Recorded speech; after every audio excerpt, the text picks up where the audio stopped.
வணக்கம். இன்றைக்கு ஆகஸ்ட் 18ஆம் தேதி திங்கட்கிழமை. இப்பொழுது மதியம் 2:10. இன்று காலையிலிருந்து மதியம் வரைக்கும் ஹர்த்தால் அனுஷ்டிக்குமாறு இலங்கை தமிழரசு கட்சி ஒரு கோரிக்கை விடுத்திருந்தது. நீண்ட காலமாக மக்கள் குடியிருப்புகளிலே நிலை கொண்டிருக்கின்ற இராணுவ முகாம்கள் அகற்றப்பட வேண்டும்.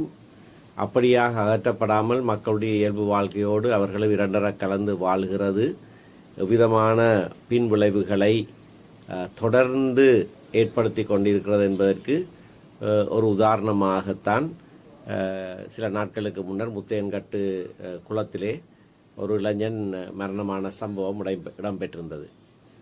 அந்த சம்பவத்திலேயே நாங்கள் கண்டுகொண்டது, இப்படியாக மக்கள் மத்தியிலே இராணுவம் முகாம்களை வைத்து அவர்களுடைய சிவில் வாழ்க்கையோடு தாங்களும் சேர்ந்து வாழுகிறதன் நீண்டகால விளைவுகள் மிக மோசமானதாக இருக்கிறது என்பது அந்த சம்பவத்தின் பின்னணிகளிலே இருந்து கூட வெளிப்பட்டிருக்கிறது.